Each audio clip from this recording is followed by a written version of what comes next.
함께하면 됩니다. 야! 함께하면 됩니다.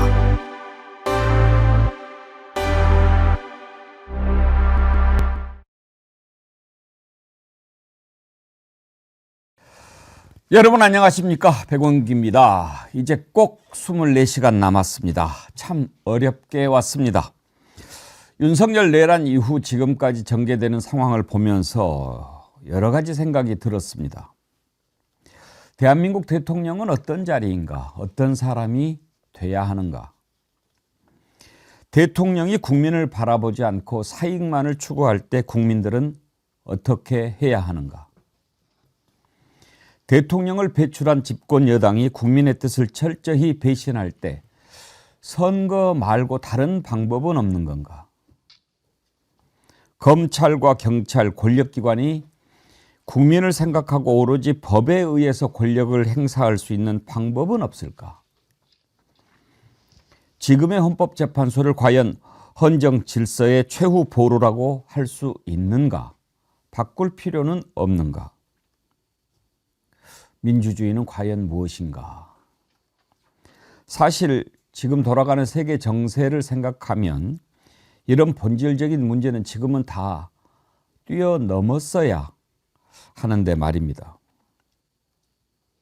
윤석열 파면을 하루 앞두고 우리 대한민국이 헤쳐나가야 할 앞길이 참 험난하구나 그런 생각이 들었습니다만 당장은 내일 윤석열 파면 선고에만 집중하도록 하겠습니다.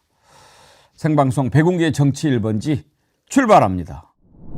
네, 우리 신유진 변호사님께서 투다리와 정어리모리 합작한 오리지널 김치우동 소개 한번 해주시겠습니까? 네, 여러분들 진짜 속이 팍 뚫리는 김치우동 너무 많이 기다리셨을 것 같은데요. 이게 투다리 전국 매장에서 가장 잘 팔리는 베스트셀러입니다. 1등 상품입니다. 1등 상품인데요. 이게 매장에서 김치우동 1인분 드시려면은 10,000원입니다. 그런데 이 김치우동 한 봉지에 2개, 이게 따로따로 다 포장이 되어 있습니다. 개별 포장이 되어 있는데 별도의 포장이 되어 있는 김치우동 2인분이 딱 7,900원입니다. 야, 7,900원. 여기서 또 체크 포인트가 있습니다, 여러분. 투다리 레시피 그대로, 그리고 마음과 마음을 이어주는 투다리 원재료 검수부터 제조까지 모두 깐깐하게 주식회사 그린에서 생산하고 있는데요. 네, 햇섭 인증받은 시설에서 위생적으로 제조하고 있습니다. 간편한 조리 방법으로 정말 맛있는 투다리 김치 우동, 이제 집에서 정말 간편하고 또 합리적인 가격으로 여러분 즐겨보시기 바라겠습니다. 정말 여러분 김치우동 몰고 가세요. 예. 김치우동 2마리 몰고 가세요. 야, 마지막 압권입니다. 2인분을 7,900원에. 야, 역시. 오늘 우리 신유진 변호사님 덕택에 윤경호 소장님, 안진걸 소장님 두 분은 매운탕 챙기시고 내일 아침에 저는 끓여 먹겠습니다. 네. 투다리에 가면 실제로 제일 맛있어요. 네. 네, 아니 투다리에서 오리지널 김치우동 맛있다 그러더라고요. 저는 이걸로 먹어봤는데 정말 맛있더라고요. 근데 매운탕은 이번에 판매하는 건 아닌데 그냥 드리는 건가요? 네. 오, 그래요? 어묵탕도 맛있겠구만. 네, 어묵 매운탕도 맛있고 김치우동도 다 맛있어요. 네. 그러면 드셔보시고 네. 맛있으면 다음 주에 제품. 소개해 주세요. 알겠습니다. 예. 김치우동하고 어묵 매운탕하고. 네. 알겠습니다. 김치우동 2마리, 어묵 매운탕 2인분 몰고 가세요. 네. 오늘은 그거나 먹어야 되겠네. 확 땡기네요. 예. 탄핵 선고가 하루 앞으로 다가오니까요. 아주 온갖 찌라시가 난무합니다. 오늘 아침에만도 지금 몇 가지를 받아봤는데요. 오늘 이런저런 얘기 한번 나눠보도록 하겠습니다. 세 분 패널 함께합니다. 윤경호 퓨처미디어 연구소장님, 신유진 변호사님, 안진걸 민생경제연구소장님 어서 오십시오. 안녕하세요. 오늘 아침에 제가 받은 버전만 해도 4가지 찌라시인데 윤경호 소장님도 보셨죠? 예, 난무하는 찌라시. 일단 보니까 지금 이제 다들 자기들 지지층 보라고 만든 것 같기는 해요. 근데 가장 이제 유력한 게 8대 0으로 가는데 어떻게 해서 8대 0이 됐는가 이런 내용이 담긴 찌라시가 있고 또 하나는 뭐 5대 3으로 기각이다. 4대 4로 각하다. 얘기도 하나 있죠. 6대2도 있던가요? 네. 심지어 오늘 오찬 후에 윤석열이 자진하야 할 것이다. 이런 내용까지 있더라고요. 그러니까 극단적으로 4대4도 있잖아요. 이제 아까 8대0의 반대편 끝에는 4대4도 있는데 저는 이런 난무하는 찌라시를 넘어서 어떻게 보면 이 헌재 재판관 8분 그리고 헌법 연구관 70여 명 있잖아요. 어떻게 보면 완벽하게 보안이 지켜진 거다. 그게 일단은 치하할 만한 일이라고 저는 봅니다. 그러니까 조금이라도 요즘 같은 세상에 재판관 중에 한 사람이라도 얘기를 흘렸다면 그 얘기는 아마 일파만파 퍼졌을 거예요. 근데 그게 지금 24시간 남아있는 이 시점까지도 흘러나오지 않았다고 저는 믿고 있습니다. 혹시 안영걸 소장님 지금 이렇게 놔두는 찌라시 말고 또 뭐 특별히 좀 주목할 만한 거 있었습니까? 뭐 앵커님이랑 저희 받는 게 뭐 비슷하죠. 근데 헌재 직원들 분위기는 저희들이 이제 전환해보죠. 헌재 직원들이 숫자가 뭐 수백 명이니까. 연구관? 아니, 연구관 포함하여 예. 뭐 헌재에서 일반 사무를 처리하는 직원들, 공보 관련 직원들까지 하면 다 합치면 수백 명이 넘잖아요. 예. 그리고 이제 재판관님들한테 배속돼 있는 비서관이 3분이 있고요. 그분들이 눈치를 좀 알지 않겠습니까? 근데 윤경호 선생님 말씀처럼 정말 완벽 보안이 지켜진 건 사실이다. 전혀 모른대요. 전혀 흘러나오지 않았대요. 모든 찌라시는 다 믿지 말라고 하시더라고요. 다만 직원들은 이게 기각이 말이 되냐. 이건 뭐 전 세계 전 국민이 지켜봤는데 나와서 윤석열이 모두 다 자백을 했는데 당연히 인용 아니겠냐라는 분위기라는 것만 전해 들었습니다. 예. 왜냐하면 재판관들하고 같이 생활하는 직원들의 분위기가 그렇다. 예. 찌라시를 가지고 여러분들한테 뭐 이렇게 저렇게 얘기한다는 게 사실은 좀 그렇습니다만은 궁금해 하시는 것 같으니까 좀 정리를 해드리면 일단은 8대0으로 정리가 됐다 하는 게 가장 많이 돌고 있는 겁니다. 다만 이제 그 내용이 처음부터 8대0인 것은 아니고 반대하는 재판관이 3명이 있었는데 마지막에 한 사람이 인용으로 입장을 선회하면서 6대2가 됐고 그렇게 되니까 일단 문영배 권한대행이 그럼 6대2로라도 선고한다. 그러니까 나머지 2명이 그러면 우리도 인용으로 돌아서겠다. 시간을 좀 달라.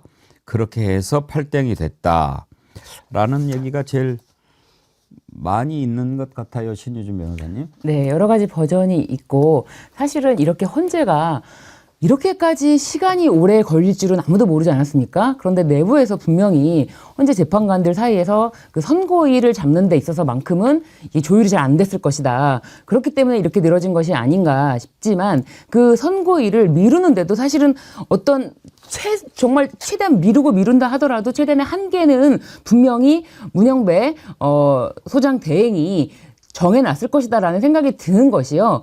3월 26일에는 이재명 대표의 그 항소심 판결 선고일이 있었고, 그리고 4월 2일에는 이제 보궐선거가 있기 때문에 그런 큰 이슈를 좀 피해야지 우리가 정치적 중립을 지키는 기관이 아니겠냐라고 끝까지 아마 선고 기일을 미루는 쪽에서는 그렇게 이야기를 했을 텐데. 그럼에도 불구하고 4월 4일 이번 주 금요일 내일입니다. 내일을 넘길 수는 없다는 것은 아마 공통된 의견 더 이상은 늦출 수 없다. 어떠한 이유를 갖다도 늦출 수 없다라는 것이고 그리고 이제 말씀하셨지만 이런 뭐 찌라시 이런 것 중에 가장 컸던 거는 원래는 4월 11일 선고였습니다. 4월 11일 선고에 선고라고 이제 추측할 수 있었던 거는 4월 10일에 맞춰서 윤석열 등 해가지고 뭐 책을 낸다고 하지 않습니까? 뭐 나경원, 뭐 전환길 등등 해가지고 뭐 새로운 세상인지 뭐 들어온 세상인지 알 수 없지만 네네 그런 책을 낸다고 하면서 4월 10일에 예약 판매를 시작한다고 했어요. 그렇다는 거는 이제 그 이후에 선고일을 기대했고 그렇게 다 내부적으로는 아마도 어느 정도는 합의가 됐을 텐데 그게 깨졌다는 거예요. 그렇기 때문에 이제 그 모든 그 전까지의 그런 어떤 뭐 찌라시라든지 내부적인 어떤 그런 움직임 그런 것들이 다 한 번에 깨졌기 때문에 지금 아주 다양한 그 찌라시들이 나오게 되는 것 같습니다. 이런저런 찌라시가 나온다 하는 것을 여러분들한테 말씀을 드리는 건데요. 이 말씀을 드리는 가장 그 큰 이유는 이런 것에 관심도 두지 마시라 하는 말씀을 드리고 싶은 겁니다. 왜 이런 게 막 나오겠습니까? 결국은 듣고 싶어 하는 사람들한테 장사하는 겁니다. 예. 전혀 8대 0.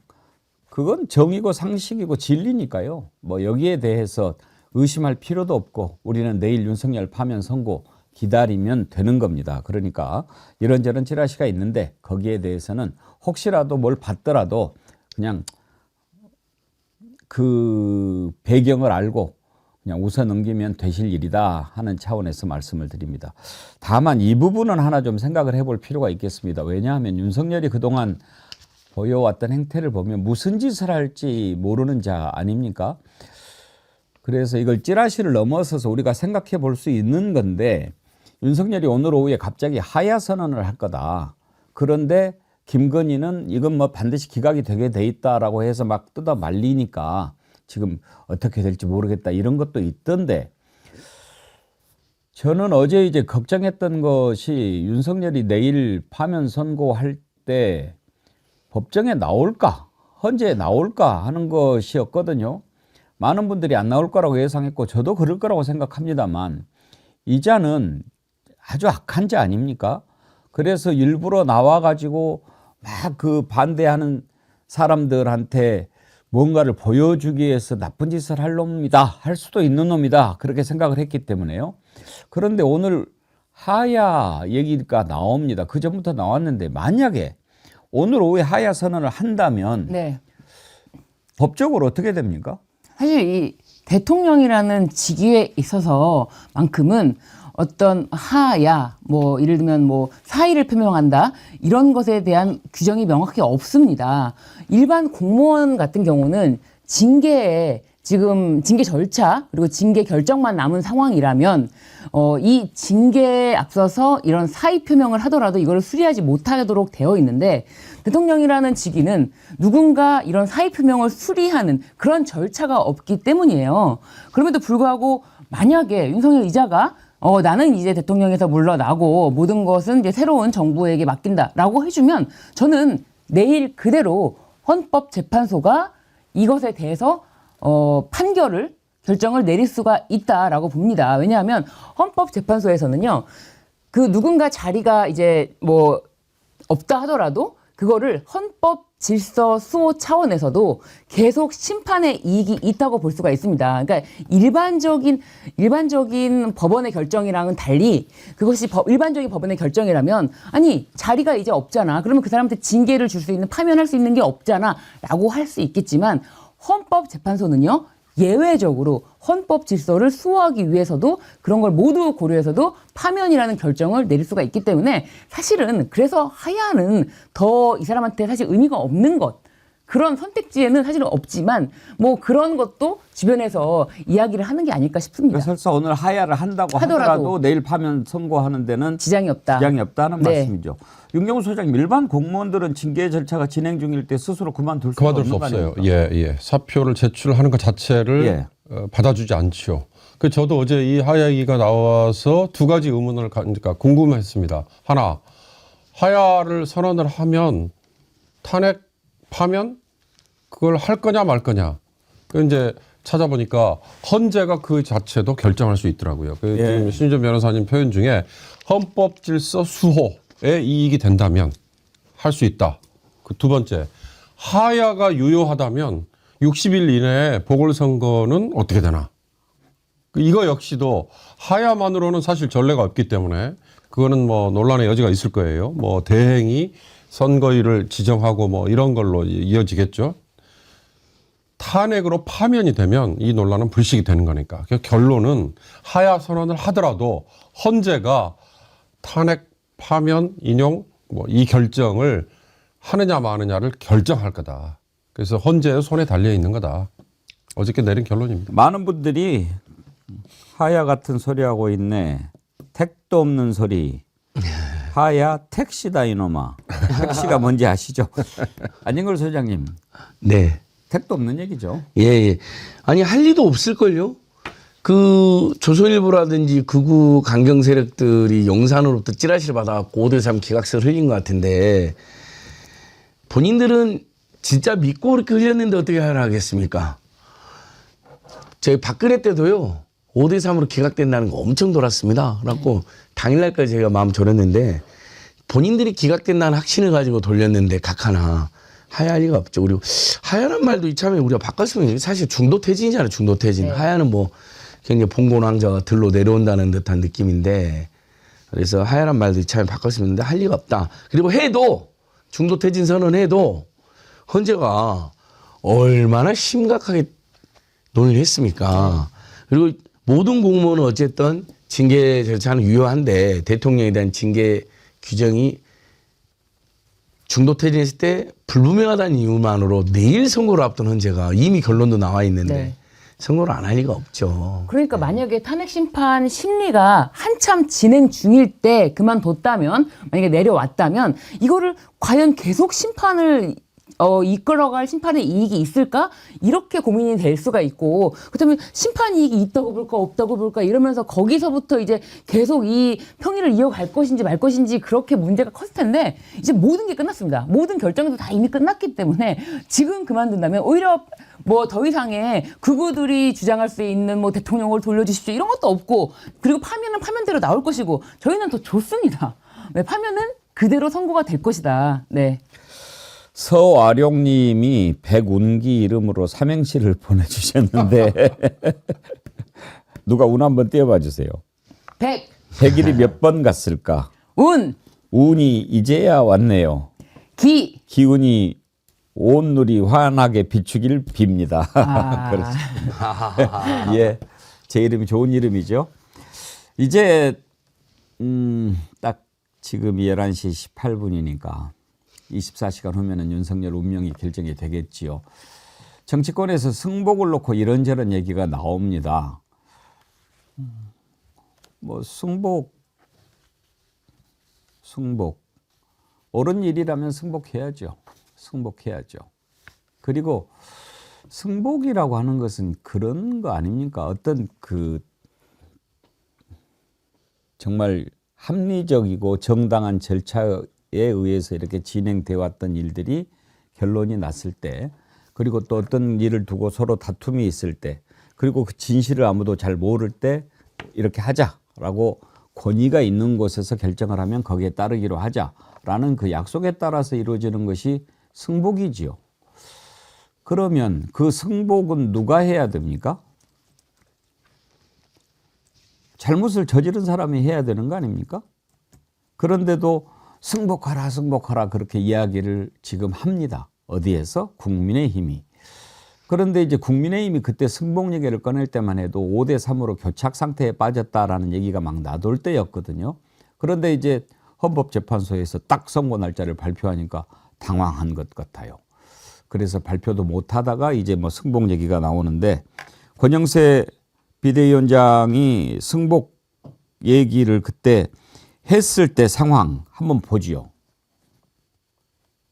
민주당은 지금 이제 뭐 심판일이 며칠 안 남았습니다만은 지금이라도 어떤 결정이든 이 승복하겠다는 그 목소리 얘기를 분명히 해야 됩니다. 우리 민주당한테 자꾸 요구를 하니까 이재명 대표가 뭐라고 얘기했는지 한번 들어보실까요?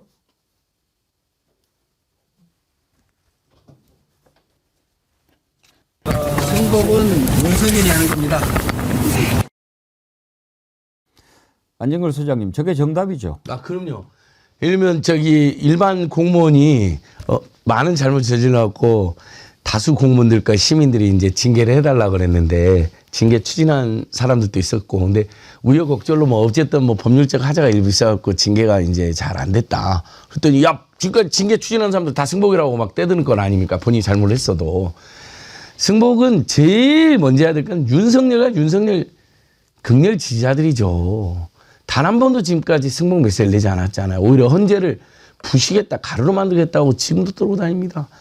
어제 재보궐선거로도 참패해놓고도 참패가 아니라고 또 오늘 아침에 국민의힘 신동국이더라고요.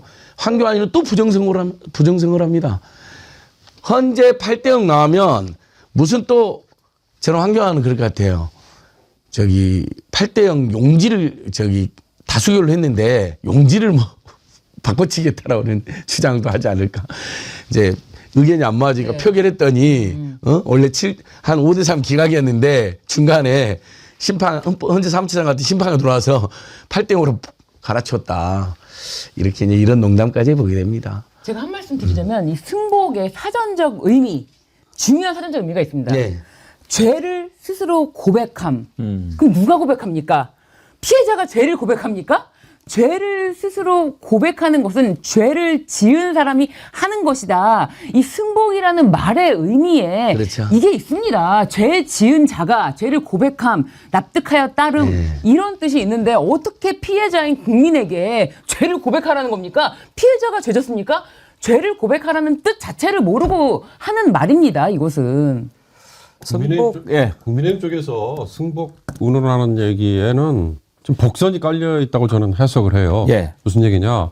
내일 인용 처분이 나지 않고 엉뚱한 결과가 났을 때 과연 국민이 이걸 받아들이겠느냐? 그 떠나서 그들을 뭐 입장을 같이 하고 있는 민주당이 분명히 이건 못 받아들이겠다라고 얘기할 거다. 이걸 지금 복선에 깔고 하는 거라고 저는 보는데요. 모르겠습니다. 국민의힘이 우선 첫째 그런 말을 할 자격이 있느냐. 지난번 서부지원 난동 극악무도한 무리들이 쳐들어가서 법원을 난장판을 만들었을 때 그 다음에 그들을 오히려 감쌌던 세력이 국민의힘이잖아요. 그들이 과연 그런 말을 할 자격이 있느냐. 이거 하나. 두 번째, 정당이라는 게 지금 이 국민 다수의 물론 자기들 지지층의 입장을 대변한다? 맨 앞에 서 있다? 그렇게 떳떳하게 얘기할 수 있느냐. 그런 점에서 저는 권영세와 권성동 지금 국민의힘 지도부라고 얘기하는 저 사람들이 하는 얘기는 그 복선이 쫙 깔려 있는 거기 때문에 그거 저는 일고의 가치가 없다고 생각합니다. 근데 이제 승복이란 말에 납득하여 따름이라는 말이 있는데 이제 죄를 인정하고 자백함도 있고 근데 헌법재판소는 최종 선충훈령은 아니잖아요. 결국은 이 주권자인 국민들께서 납득하여 따르는지 여부는 야당은 그걸 보고 결정하는 거죠. 최종적으로. 그리고 헌재 결정은 존중한다는 얘기는 야당도 여러 번 했죠. 왜냐하면 단심제이기 때문에 존중하지 않을 방법은 없죠. 이의신청 권한이 없는데 국회에. 그다음에 우리 피해자나 고발인들의 정당한 고발인들이나 공익제보자의 이의신청 권한이 없잖아요.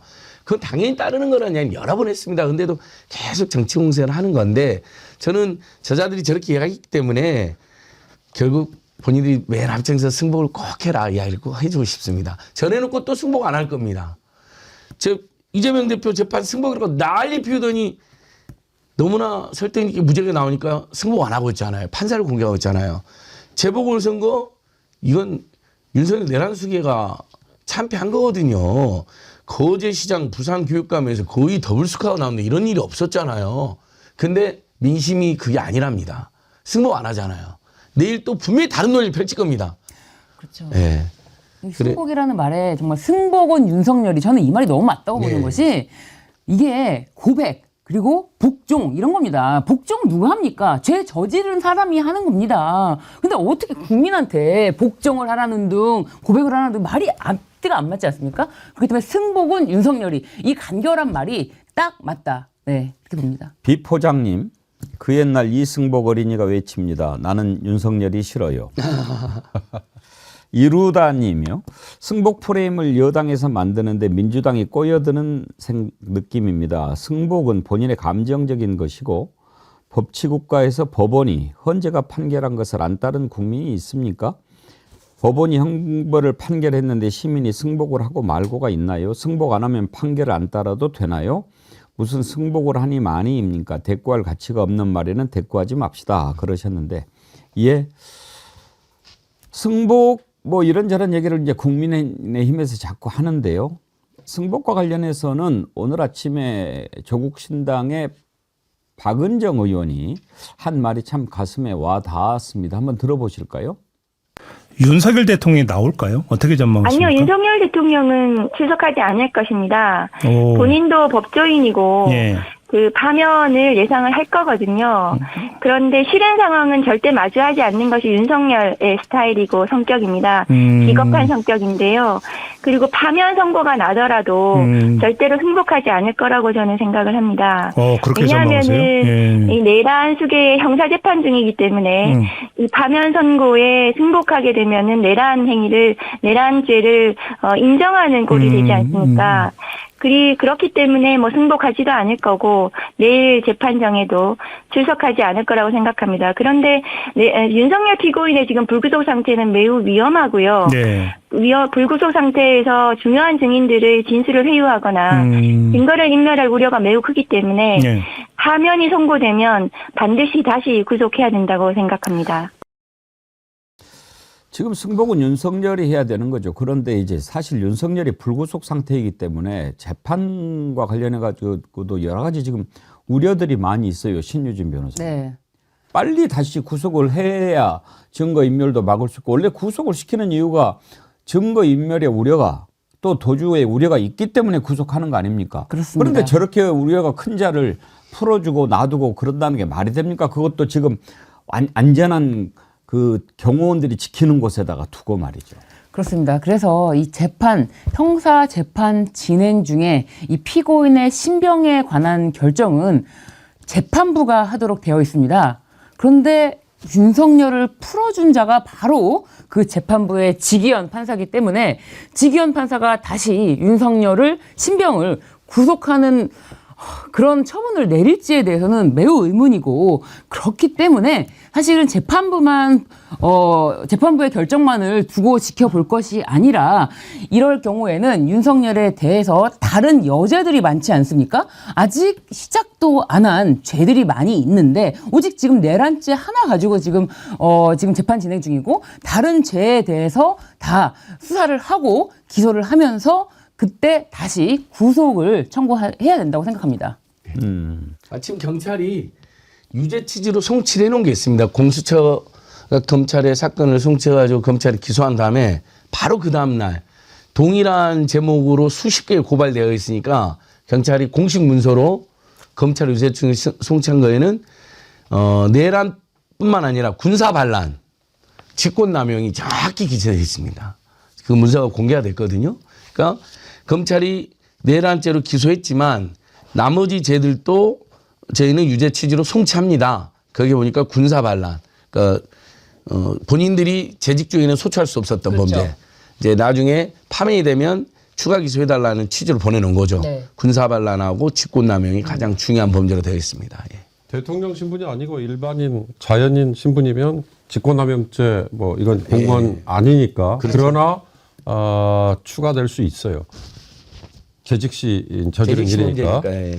저는 중요한 것 중에 하나가 외환죄 내지는 외환 유치죄, 이거야말로 분명히 규명이 돼야 될 일이다. 이건 역사에 분명히 기록이 돼야 될 일이다. 그러니까 미국 쪽에서 지금 우리 전시 작전권 아직 우리가 가지고 있지 못하잖아요. 근데 윤석열이 이번에 저지른 일 중에 하나가 NLL 부근에서 모종의 여러 음모들이 진행이 됐다. 그거에 대해서 미국 쪽이 엄청난 우려를 표명했다. 이거 확인되지 않은 얘기들이 또 흘러다니고 있거든요. 이런 것들을 포함한 외환죄 내지는 외환유치죄, 북한을 도발하고 북한을 자극해서 뭔가 국지전을 유도하려고 했다라고 초창기에 나왔던 얘기, 이거 하나만을 위해서라도 윤석열은 뭐 구속 여부 뭐 이건 필수적인 거고요. 추가 기소, 추가 수사 빨리 신속히 이루어져야 된다고 봅니다. 임세훈 소장님이 슈퍼챗 보내오셨네요. 드디어 내일 윤석열 파면의 날. 윤석열 파면 후 새로운 정부, 새로운 세상에서 백운기 정어리 TV 펄펄 납시다. 화이팅! 임세훈 식당 TV, 안진걸 TV도 응원해 주세요.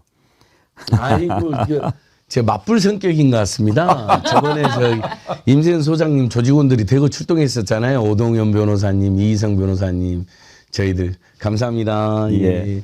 이렇게 서로 응원해주는 슈퍼챗은 환영입니다. 고은나비님, 꿈은 꿈일까요? 보수 언론분들 중에 요즘 김진, 정규재님, 조갑재 언론들께서 보수의 가치를 말씀하신 거에 마음이 조금씩 마음 열고 손잡고 함께 가겠다는 인사를 했는데 그분들을 뵌 적도 없는데 김진님 꿈을 꿨어요. 그냥 꿈이겠지요. 그러셨는데 윤경호 소장님, 요즘에 이 세 사람이 참 대표적인 보수 농객들 아닙니까? 그런데 얘기하는 거 보면 상당히 상식선에 맞는 얘기들을 많이 해요. 특히 김진희 의원 같은 경우에 아니 뭐 이런 사람들이 많이 있잖아요. 어떻게 보십니까? 저는 뭐 이렇게 표현하면 그렇습니다. 조심스럽습니다만은 세 분 다 돌출형들입니다. 돌출형. 그러니까 자기들을 인정받지 못하면 견디지 못하는 뭐 이런 거 있죠. 그러니까 평소에 그들이 저는 했던 그 사실에 대한 왜곡 그리고 흔히 말하는 메카시즘의 선봉에 섰던 사람들이거든요. 특히 조갑재 씨는 뭐 제 언론계 뭐 훨씬 더 선배입니다만 김대중 대통령 시절에 또 김대중 대통령 되기 이전 시절에 조갑재의 그 메카시즘은 정말 치를 떨게 만들었어요. 그런 원죄들이 이렇게 입장을 바꿨다고 해서 싹 사라질 수 있을까? 아니 언제부터 그러면 왜 상식에 입각해서 얘기를 안 했을까? 전 그런 점에서 딱 하나는 존중합니다. 보수라는 게 모름지기 이러이러해야 돼. 그러니까 지켜야 돼. 그런 얘기 그건 제가 존중합니다. 오늘 삼행시 축제를 한번 할 걸 그랬나 봐요. 많이들 보내주시는데 사랑빵님도 백운기 이름으로 삼행시 보내주셨는데 다시 한번 좀 띄워봐 주세요. 100년처럼 하염없이 흘러간 시간들. 운명이 다했는가 파면의 시간이 다가오네. 기어코 내일 민주 국민들이 기다리던 파면 선고. 주문 내란범 윤석열이를 파면한다. 땅땅땅. 땅땅땅. SU 수우님은 정어리로 삼행시를 보내주셨어요. 정말 기다리고 기다렸습니다. 어둠이 거치기를. 이제부터 우리 국민들의 새로운 시작입니다. 와. 대한민국 파이팅 하셨는데 감사합니다. 이렇게 또 좋은 삼행시 보내주셔서 감사드리고요. 서와룡님 아까 소개해드렸는데 어떻게 볼펜 받는 줄 몰라서 주소를 보내주셨는데 여기다 보내지 마시고요. 한 번만 띄워봐 주세요. 이메일 쓰시죠? 예. 여기 주소가 지금 뜨지요? anchorback@gmail.com. 제가 어제 오늘 그전부터 많이 이렇게 볼펜 드리고 있는데 이쪽으로 지금 보내주신 내용을 보내주시면 됩니다. 그러면 저희가 그 주소로 볼펜을 보내드리도록 하겠습니다. 아시겠지요? 서와룡님. 예. 자, 이런저런 얘기들을 하지만 윤석열이 파면되는 것은 다른 것을 생각해 볼 수가 없지요. 그가 저지른 짓들이 헌법과 법률을 중대하게 위반한 게 너무나도 분명하니까. 그런데요, 이제 감정적으로는요, 파면뿐만 아니라 정말 혼을 내주고 싶어요. 그런 짓을 해놓고도 국민들 앞에 죄송하다는 말 한마디 하지 않고 계속 거짓말을 해야 되지 않았습니까? 저는 지금까지 살면서 저렇게 거짓말을 태연하게 하는 사람을 처음 봅니다. 참 악한 자구나 그런 생각을 하면서 정말 직업적인 사기꾼이 아닌 사람이 어떻게 저렇게 태연하게 거짓말을 뻔뻔하게 할 수 있을까 참 궁금했어요. 타고난 성정이 저렇게 악한 것인가? 아니면 검사를 오래 하면서 사람이 저렇게 나빠졌을까? 그랬는데 우리가 대체로 어떤 거짓말을 할 때는 여러 가지 좀 티가 나지 않습니까? 예를 들면 좀 귀가 빨개진다든지 말을 더듬는다든지 손으로 코를 만진다든지 뭐 이런 게 있거든요. 그렇지 않고 저렇게 거짓말을 할 수 있는 사람은 정말 대단한 배우거나 아니면은 정신질환자죠. 왜냐하면 사실인 것처럼 본인이 믿어버리고 이야기를 하는 거니까요. 그러면 윤석열은 도대체 어느 쪽일까요? 그렇게 티가 하나도 나지 않고 태연하게 거짓말을 하는 사람을 제가 지금까지 본 적이 없어요. 헌법재판소에서도 우리가 보지 않았습니까? 그런 적 없습니까? 없습니다. 그리고 그렇게 수많은 증거들이 쏟아지고 많은 증인들이 나와서 얘기를 하는데도 아니라고 부인을 하고, 그것만 보면은 정말인가? 우리가 헷갈릴 정도예요. 그 수많은 사람들의 증언이 다 거짓인가? 심지어 무슨 말까지 지어내잖아요. 호수에 달 그림자니 달빛을 걷어내는 거라느니 이따위 얘기를 하지 않나요? 그리고 모든 국민들이, 그리고 전 세계의 사람들이 그 상황을 생생하게 지켜봤는데 마치 그런 일이 없었던 것처럼 그렇게 이야기하지요. 제가 여러분께 여러 번 말씀드렸죠. 윤석열 거짓말하는 것은 패턴이 있다. 어떤 게 드러나지 않았으면 일단 거짓말을 해요. 그리고 거짓말이 드러나면 말을 바꿔요. 이런 식으로 계속 거짓말을 합니다. 그러니까 드러나지 않으면 그냥 그걸로 그냥 가는 거죠. 검사들이 그렇게 합니까? 검사들은 자신이 어떤 잘못을 저지른다고 하더라도 이것이 결코 세상에 드러나지 않을 것이라는 거의 확신을 갖고 사는 사람들이고, 그렇기 때문에 자신이 뭔가를 실수했다고 하더라도 이것이 드러나지 않기를 생각하기 때문에 거짓말이라는 개념이 없다라고 저는 생각하고요. 윤석열이라는 자의 또 특수한 사정이 저는 또 있다고 보는데, 어렸을 때 대학생 때도 심지어 아버지에게 어쨌든 보호모스로 맞았다는 이야기가 있는데, 공부를 못해서 이런 일이 아버지에게 이렇게 체벌을 당하진 않았을 거 아니에요. 그러면은 그 태도가 문제 아니겠습니까? 아버지가 느끼기에도 이 태도는 굉장히 문제가 된다라는 싶었던 태도를 저는 태생적으로 갖고 있었던 기질이 만났고, 자신이 검사 생활하면서 그 기질이 아주 잘 만났던 것 같습니다. 표현도 그래요.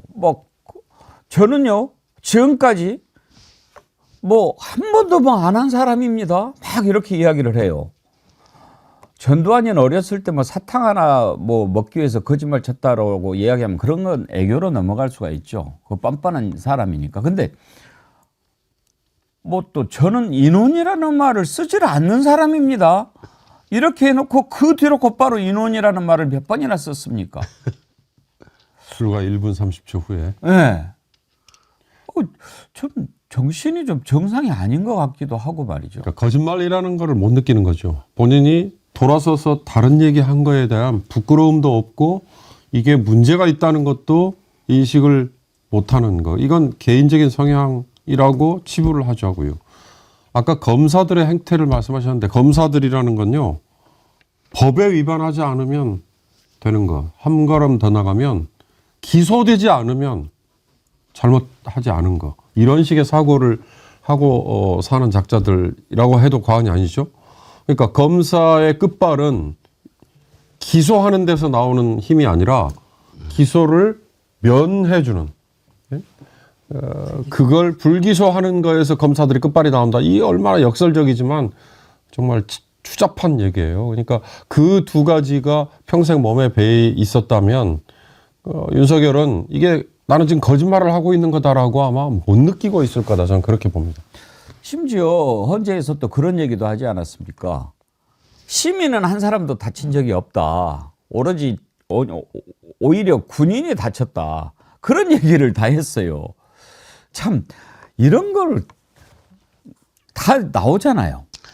그러니까 심지어는 거짓말이라는 걸 알면서도 내가 가짜 뉴스를 퍼뜨리면 믿고 따르는 극우 폭력 폭동 세력이 여론조사상 10% 안팎은 확실히 있으니까, 그다음에 거기에 동조해주는 세력이 또 한 10% 해갖고 20% 정도는 있으니까 그냥 맘먹고 저는 가짜 뉴스도 퍼뜨린다고 봅니다.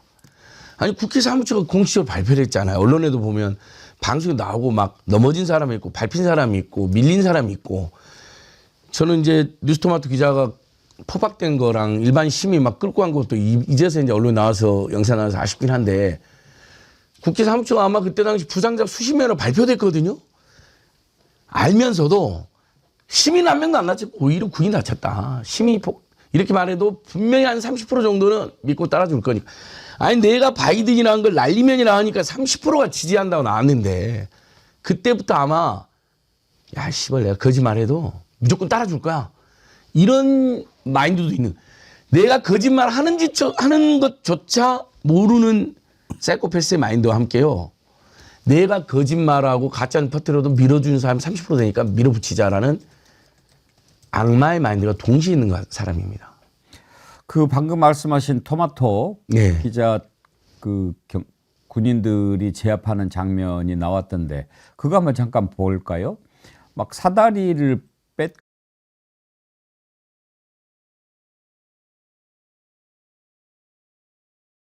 안에 진입을 하고 있는데 뉴스토마토에서 취재를 하는데 지금 밀어붙이죠. 저게 뉴스토마토 기자입니다. 그리고 케이블 타이를 이용을 해서 포박을 하려고 했는데 김현태가 나중에 이제 회유를 당해가지고 뭐 케이블 타이 포박용이 아니고 문을 묶으려고 했던 거다라고 말도 안 되는 얘기하지 않았습니까? 그런데 방금 안진걸 소장님 얘기하셨는데 어제는 MBC가 또 MBC 그 취재하는 스텝을 또 이렇게 그 강압적으로 대하는 장면도 나오고 했거든요. 그런데 궁금한 게 왜 이런 영상이 이제야 나오는 거죠? 저는 그게 좀 궁금하던데요. 그게 뭐죠? 뉴스토마토 기자가 예. 피해자잖아요. 예. 피해자가 사실 처음에는 이런 영상을 찾아보고 이런 거 할지를 몰랐고 그 다음에 김현태가 나와서 그런 뭐 포박용이 아니었다라는 말을 하자. 아니 내가 당사자고 내가 그 케이블 타이로 포박을 당하고 있었는데 그런 말을 하자 이제 그제서야 어떻게든 영상을 확보해야겠다라는 생각에 알아보니까 그때 이제 안규백 의원실을 통해서 이거를 이제 국회에 CCTV 영상이 있다는 것을 확인을 했는데 이거를 자료를 요구하니까 이거는 그 당시에 상황이 찍힌 게 아무리 본인이 뉴스토마토 기자가 피해자라고 하더라도 다른 군인들의 얼굴이라든지 이런 것들이 들어가 있기 때문에 개인정보보호법에 따라서 본인에게 줄 수가 없다. 이런 답변을 받았다는 거예요. 그리고 이제 국회에서는 뭐 그런 CCTV 영상을 피해자의 요청으로 인해 지급했는데 그거 이제 문제 삼아서 문제가 됐던 적이 있기 때문에 이거를 빠르게 공개하지 못했다는 거예요. 그래서 이게 늦어졌다고 합니다. 그래서 저희들이 중간에 항의도 했어요. 네. 그러니까 국회 사무처에서 좀 판단을 잘못한 것 같다. 이것은 당시에 범죄 현장으로 영상 증거로 언론에도 제출이 됐었고 본인들이 제출했었잖아요. 그다음에 헌재에도 제출됐고. 근데 왜 이 부분만 개인정보보호법을 어떻게 따지냐. 아마 CCTV 관련 법규에 당사자 동의를 구하게 돼 있긴 할 겁니다. 그래서 유증 기자 그럼 어떻게 받아낼 수 있으면 되냐. 민형사 소송 당사자는 된다는 이야기를 들은 거예요. 그래서 서둘러 고소를 했고 고소인 자격으로 다시 청구를 해갖고 고소인에게 왜냐하면 고소인이 이게 당사자잖아요. 직접적 법률. 왜냐하면 그걸로 형사고소도 했고 민사소송도 해야 되잖아요. 국가를 상대로 군인 상대로. 그래서 지급을 받아서 늦게 공개된 겁니다. 그러니까 뉴스토마토 언론이 공개된 영상 공개되니까 뉴스토마토 방송자 들어보니까 왜 이제 이걸 공개하냐고 막 많은 분들이 왜냐면 답답하니까 네. 야 이거 이제 재판관 8명이 봤으면 진직 파면 나왔을 텐데 했는데 뉴스토마토가 그럴 만한 사정이 있었습니다라고 네. 간곡하게 이야기하던데 그런 사정이 있었습니다. 근데 그래도 좀 저도 아쉬움이 남더라고요. 저것은 국회 사무처가 초기에 국회에서 저질렀던 이 윤석열 내란 수개세력의 계엄폭동을 입증하는 중단 자료였는데 아마 국회 사무처도 처음에는 발견을 못했을 수는 있겠죠. 맞습니다. 워낙 많은 영상이 있었으니까. 근데 미리 선제적으로 공개했어야 되는 거 아닌가. 뭐 화면을 좀 흐리게 처리해서 공개하는 방법도 있지 않았습니까. 이런 아쉬움이 남습니다. 내일 이 시간쯤에는 결과가 나와 있겠죠. 내일 윤석열 파면 선고의 감격을 저희 백운기 정어리 TV와 함께 하시죠. 예고 잠깐 보겠습니다. 2024 헌납 8호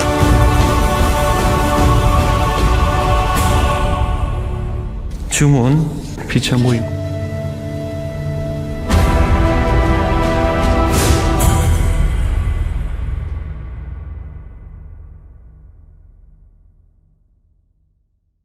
예. 내일 이제 저 주문을 낭독할 문영배 헌재 소장 대행의 목소리 중에서 있는 부분만 골라가지고 우리 PD가 만들어봤습니다. 예. 내일 오전 10시에 일단 창을 열겠습니다. 그리고 방송은 10시 반에 시작할 테니까요. 10시부터 10시 반까지 자유롭게 의견들 나눠주시고요. 10시 반부터 12시까지 일단 헌재 선고하는 그것을 가지고 같이 얘기하고요. 그리고 곧바로 12시부터 또 1시 반까지 결과를 가지고 여러분들과 생각하는 시간 가지려고 합니다. 여러분 내일 특별히 우리 정은이 TV와 함께 해주시기 바랍니다.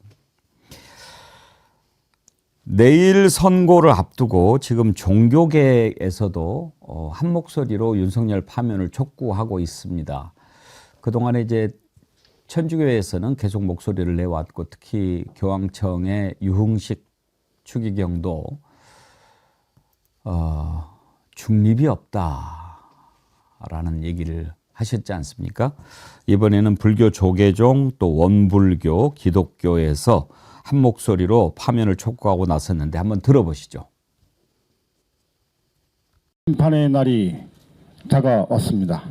헌법재판소는 만장일치로 윤석열 탄핵을 인정하고 파면해야 할 것입니다. 체제를 무너뜨린 자들에 대한 확실한 심판이 내려져야 합니다. 국회는 이들에 대한 탄핵 절차에 즉각 착수해야 합니다. 자신의 안전을 보장받기 위해 헌재의 결정을 거부한다면 그것 자체로 죄로 죄를 덮는 어리석은 일이 될 것입니다.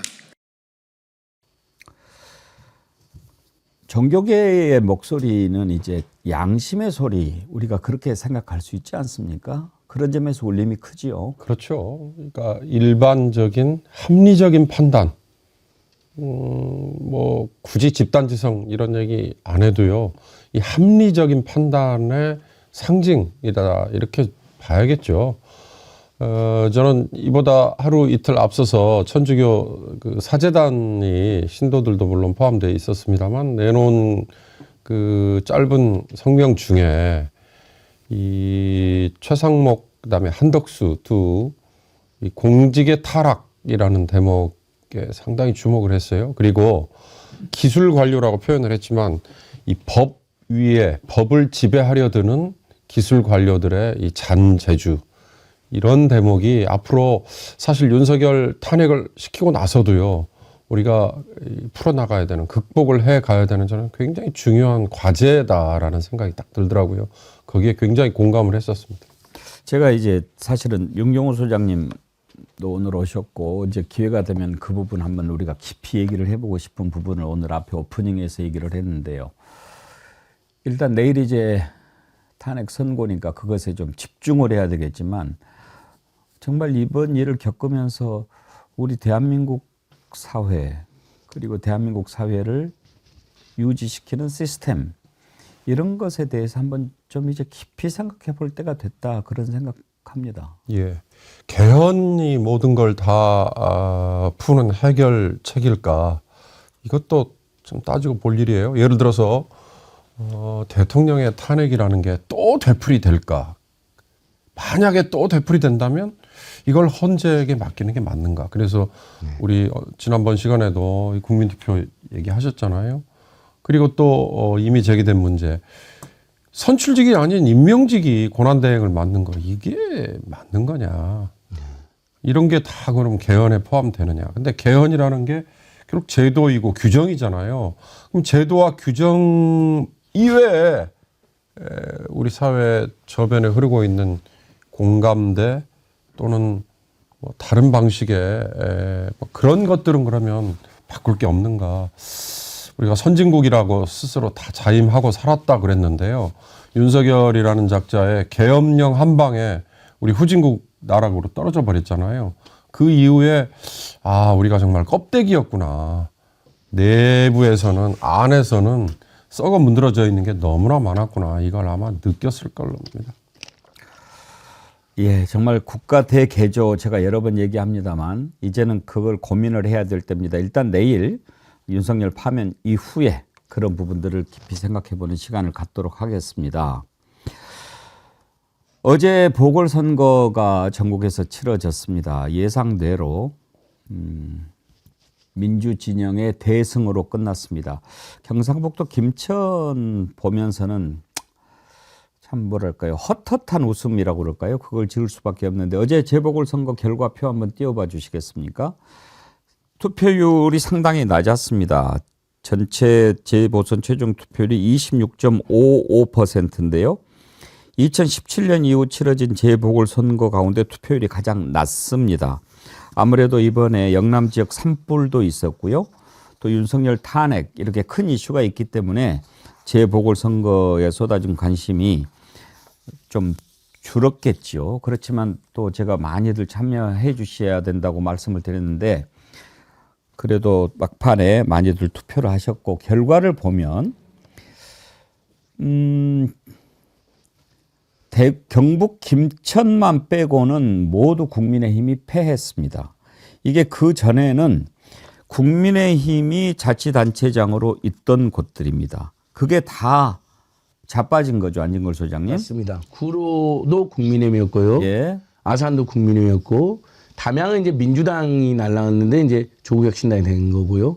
김천은 국민의힘이 다시 된 거고 거제가 가장 큰 의미가 있죠. 거제 국민의힘이었는데 제가 아까 더블스코어라 했는데 더블스코어는 아니고 이제 처음에는 거의 더블스코어를 앞서가고 있었는데 그래도 56대 38이면 거의 20% 차이는 이건 거의 뭐 영남에서는 기적적인 수치가 나왔다. 어마어마한 승리다. 거기다 부산교육감도 보수가 날아가고 김석준 정통 진보 진영 후보가 51대 40, 11% 이상으로 이겼으니까 이건 윤석열 내란 수계세나 국민의힘 관련 세력의 참패인데 참패는 인정을 안 하더라고요.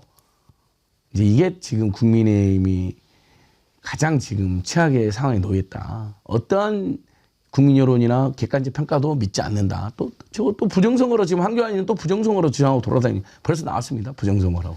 그러니까 텃밭이라고 하는 곳 이제 경북이야 뭐 그냥 지나치고 경남 거제라든지 부산이라든지 이런 곳은 현재 국민의힘에서 자치단체장도 맡고 있고 그랬던 곳 아닙니까? 그랬는데도 압도적으로 이렇게 결과가 나왔다고 하는 것은 어떻게 보면 지금의 민심을 반영하는 것 아니겠습니까? 그렇죠. 그러니까 거제 하면 딱 떠오르는 게 지난번에 총선 때 낙동강 벨트 운운했던 지역인데 거기는 막판에 뭐 여러 가지 이유가 작용했지만 뒤집어졌다. 민주당 입장에서 보면 그렇게 분석했었잖아요. 근데 이번에 거제의 경우는 지금의 지금 앵커 딱 말씀처럼 지금의 민심의 기류가 그대로 저는 투영이 된 거다. 그런 생각이 딱 들고요. 그 지자체장 선거와 교육감 선거를 또 같은 반열에 놓고 보지 않는 분들도 있더라고요. 교육감 선거에 대해서는 약간 좀 잣대로 달리한다 이러시는데 그렇지만 같은 날 치러지는 선거라는 점에서 지금 아마 경남, 경북 흔히 말하는 국민의힘의 우위 지역이라고 하는 곳에서도 민심의 이반이 얼마나 심각한지 그걸 보여준 거다. 저는 그렇게 정리합니다. 신유진 변호사님은 재보궐선거 결과 보고 어떤 생각 드셨나요? 사실은 저는 이제 김천도 그래도 어떨까 궁금했는데 이제 그렇구나. 여기는 정말 어떻게 보면은 굉장히 우리만이라도 지켜야 한다는 그런 심리가 더 크게 작용한 것일까 하는 의문이 좀 들었습니다. 그리고 또 이제 뭐 부산교육감 굉장히 중요하게 생각했던 부산교육감에서 김석준 후보가 이제 교육감으로 당선이 되는 거 보면서 대선이 기다려진다. 60일 후에 있을 대선이 기다려진다. 네. 그런 마음으로 좀 두근거리고 그랬습니다. 그러니까 부산은 유일한 광역 선거였거든요. 네. 그래서 굉장히 의미가 깊고요. 그다음에 그 정승윤이 윤석열 정권에서 국민권익위 부위원장을 했고 정의, 승리, 윤과 함께라는 황당한 캐치프레이즈를 내걸었거든요. 그래요? 정승윤 삼행시로. 그러니까 윤과 함께 친다라는 게 입증이 된 겁니다. 자기 죽는 주문을 외웠군요. 그리고 소년보와 전환길과 원희룡을 내세워 선거운동을 했습니다. 그래서 선관위 교회에서도 불법 선거운동에서 선관위가 고발까지 했거든요. 중대한 범죄로 보고. 그러니까 극우 세력이 이렇게 텃밭에서까지 극우 세력이 바로로 하는데 부산 시민도 달갑지 않았던 거죠. 그것도 교육 현장까지 전환길이나 온인을 끌어들이는 것에 대해서 달갑지 않았던 것입니다. 그리고 거기에 대한 심판이 있었다고 보고요. 그다음에 이제 양산은 이제 단체장 아닌데 양산에서 이제 시의원 선거에서도 민주당이 승리를 했거든요. 그러니까 경남 양산이지 않습니까? 그것도 의미가 있고 충남 당지는 보니까 국민의힘이 승리했는데 진보당 후보가 표를 상당히 얻어가지고 표가 갈려서 민주당 후보가 떨어졌더라고. 그래서 소수 정당이라 하더라도 다음 지방선거 대선 때는 제1야당이 소수 야당들하고 선거연합을 잘하는 게 좋겠다라는 또 교훈도 남겼습니다. 교육감은 정당 추천 안 하잖아요. 예, 비정당 선거지만 그래도 진보 보수 이렇게 나뉘는데 보수 진영 후보가 둘이 나와서 표가 분산돼서 졌다 이러지만 합쳐보면 오히려 진보 진영에서 얻은 표 51%보다도 못 미치는 맞습니다. 그것도 의미가 있는 겁니다.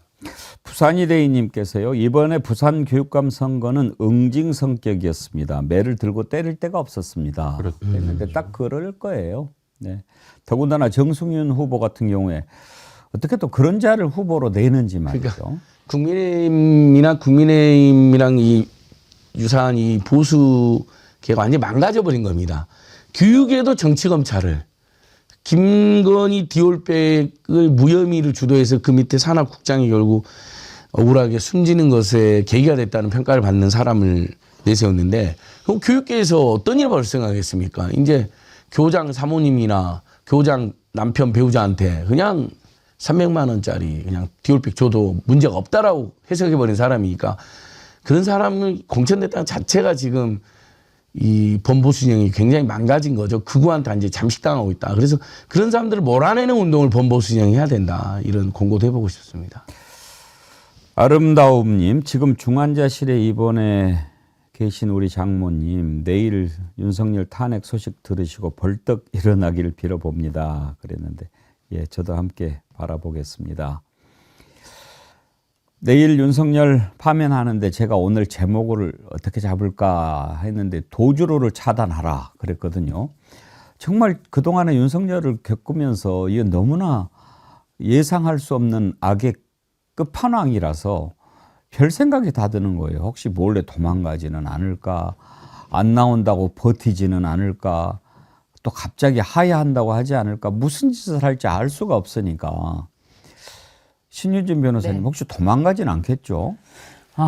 뭐 도망간다고 하더라도 지금 글쎄요, 그 많은 경호 인력이라든지 여러 가지 시선들에서 자유로울 수가 없을 것이기 때문에 오히려 꽁꽁 숨어 있으면 몰라도 도망가는 거는 밀항설은 있더라고요. 일본 밀항설 이런 거는 있는데 해외로까지 도주하지 않고서야 국내에서는 눈에 띌 수밖에 없다. 목소리, 걸음걸이 하나 눈에 띄지 않을 수가 없어서 오히려 도주하는 모습 때문에 더 빨리 서울구치소에 다시 들어갈 수 있게 된다면 저는 그것도 하나의 방법이라고 생각하고 도주로를 살짝 열어둬가지고 잡으러 가는 게 어떨까.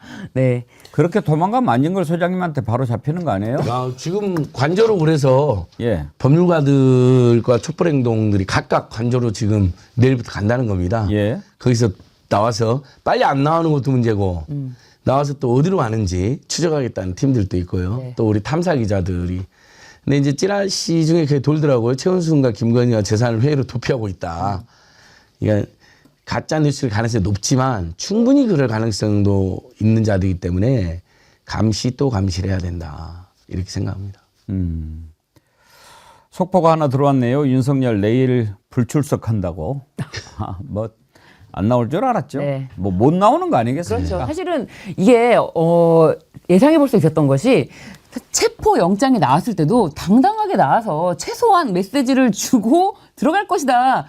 이렇게 예상하는 사람들도 있었어요. 그렇지만 이제는 철저하게 이 당시에 자신의 모습이 노출되지 않도록 해서 공수처에는 사실은 그런 차양 기능이 전혀 없는데 그런 것까지 별도로 설치하게 해가지고 뒤통수만 겨우 보이게 해서 들어갔거든요. 그렇기 때문에 자신이 비굴한 모습을 공개적으로 내보이는 모습을 철저하게 피할 것이다. 그래서 내일은 나왔다가 파면 그러면 자기 표정 관리 안 되고 이런 거 난동 부리고 이런 것들이 다 노출이 될 텐데 이런 것만큼 피하지 않았을까. 안 나오기로 한 거 보니까 8대0 인용이라고 보고 판단했나 보네요. 그렇죠. 이제 기각이라고 알았으면 봐요. 나와서 또 그거 있잖아요. 또 네.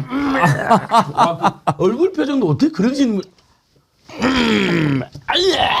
아유 정말 우리 안진걸 소장님 영화배우답게 참 이제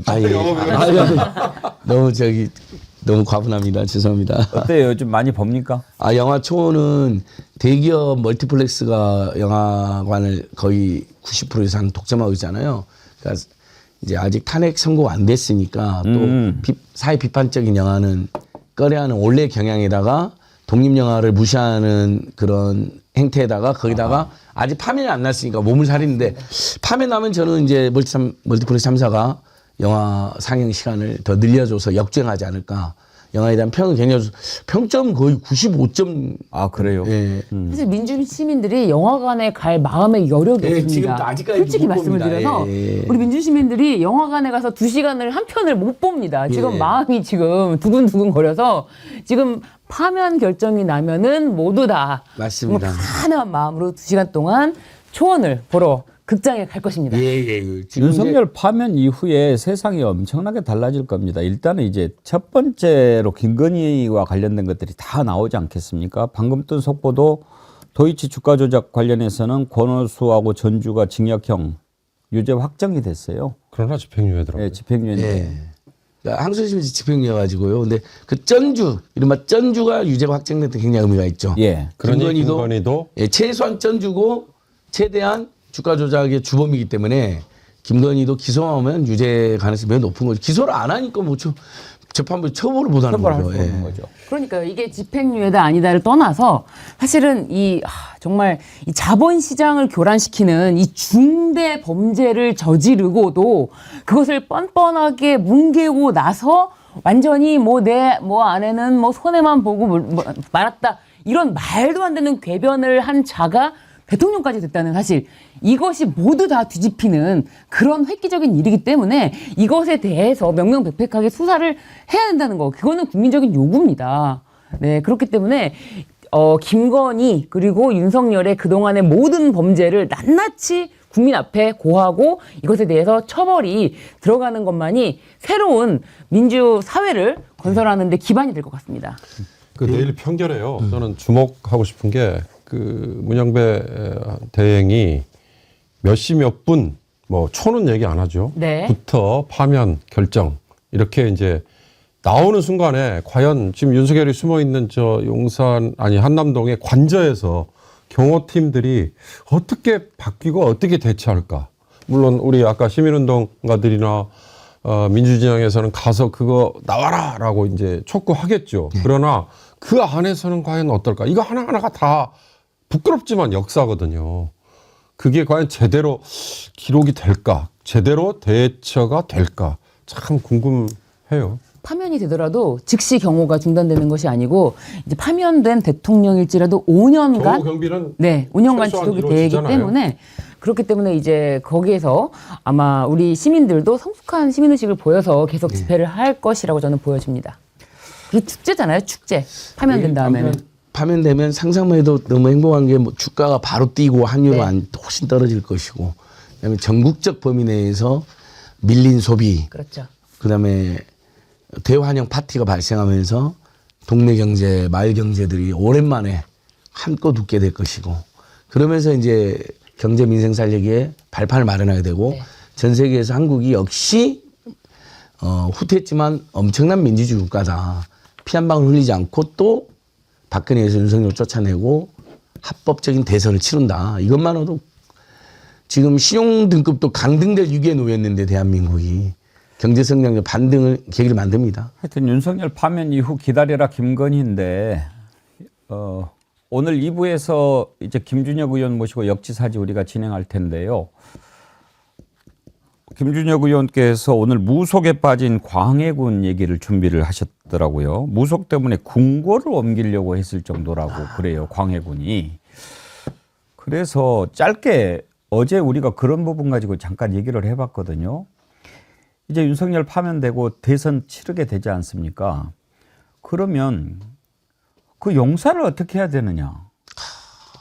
누가 다시 용산으로 들어갈 일이 있겠습니까? 그럼 청와대로 다시 가야 되는데 뭐 그 기간 안에 청와대를 다시 이렇게 복원을 제대로 일할 수 있게끔 해라 그러면 한덕수가 하겠느냐 그런 생각도 들고 그거 어떻게 수를 차지해야 될까 뭐 이런저런 얘기했는데 어제 몇 번 패널은 세종으로 가는 것도 방법이다 그런 얘기도 하시고 안진걸 소장님 어때요? 용산으로 갈 수는 없잖아요.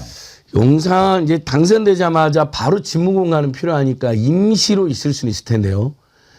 아마 대선 공약으로도 나올 거라고 생각하는데 국민들 대다수가 청와대나 세종으로 가라 이렇게 결정을 할 것 같아요. 청와대로 가는 게 저는 낫고 그다음에 준비해서 세종으로 옮기는 게 낫지 않을까 싶습니다. 대선 기간 중에도 이미 그 대통령 관저에 대한 뭐 대책에 대해서는 준비가 어느 정도는 돼야 된다고 보여집니다. 사실 윤석열이 초반에 청와대에서 하루도 자지 않겠다고 해서 아크로비스타에서 출근하지 않았습니까? 그 모든 진짜 교통을 다 막고서는 그 한 몇 달 동안은 엄청나게 막혔던 게 나중에는 아침에 자기가 본인이 직접 출근을 안 하니까 그냥 뭐 경비 많이 없이도 그냥 쭉쭉쭉쭉 이제 그렇게 많이 교통 통제를 안 했지만 아크로비스타에서도 관제에서도 가짜 출근 차량까지. 그러니까 근데 그런 엄청난 그 교통 대란을 일으키면서 또 한 번의 그런 출퇴근의 연출을 하지 않기 위해서는 사실은 대선 기간 동안 60일 동안에 이거를 행정부가 어느 정도는 준비를 해놔야 된다. 이것만이 답입니다. 윤경호 소장님 어떤 생각이세요? 저는 그러니까 상황실이라고 그러잖아요. 시츄에이션 룸 영어로 그 벙커. 예. 그거의 가동 여부가 상당히 관건이 아닐까 싶습니다. 청와대를 이미 지금 일반인들에게 개방을 해버렸다고 하지만 벙커는 여전히 저는 보존을 해놓은 걸로 들었거든요. 그러니까 벙커가 가동이 된다면 관저 역시 청와대 경내에 있으니까 그쪽으로 가서 일단은 가동이 돼야 되는 게 저는 급선무일 것 같고요. 말이 쉽지 60일 동안에 지금 인수위 없이 바로 직무에 들어가야 됩니다. 다음 대통령은요. 그렇죠. 문재인 대통령 시절에 그것 때문에 겪은 시행착오가 적지 않았습니다. 그게 밝혀지지 않고 공개되지 않아서 그렇지 이번에 또 그런 시행착오를 겪는다면 그건 정말 국가적인 낭비입니다. 그런 점에서 저는 청와대를 다시 활용하는 게 답이 아닐까 싶고요. 세종으로 가는 문제는 뭐 관습헌법부터 시작해서 또 개헌 뭐 헌법 위반 엄청난 또 소용돌이에 빠질 거예요.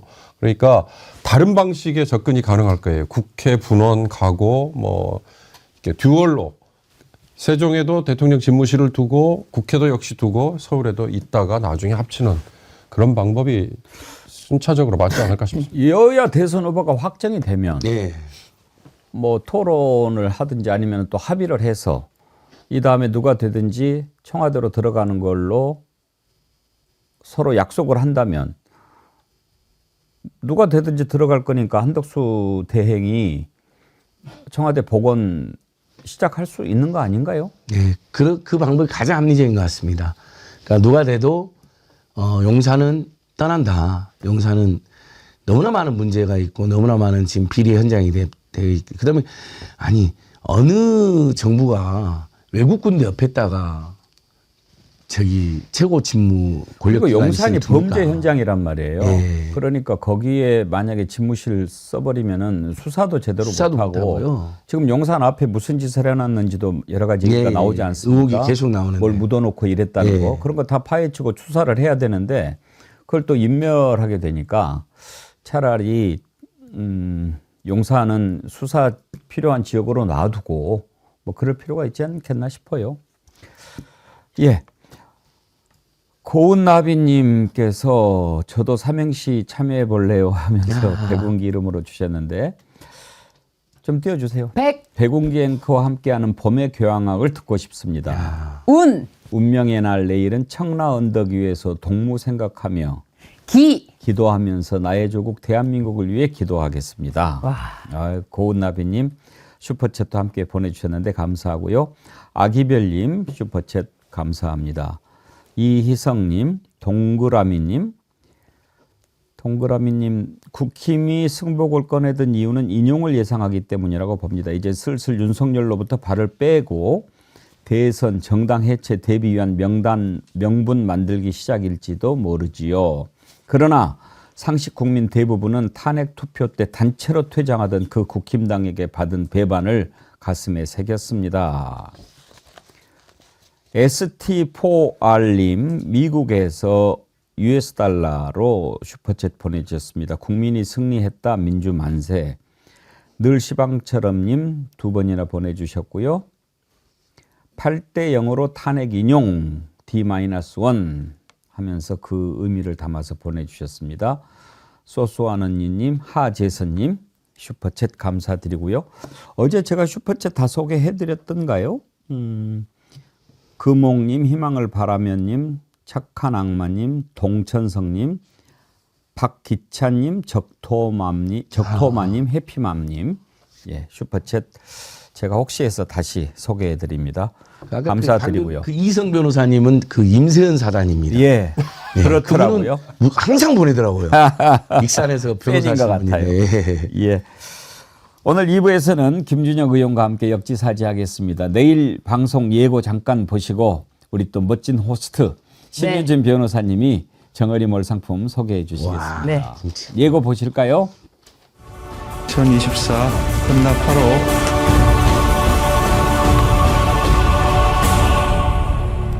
주문 피차 모임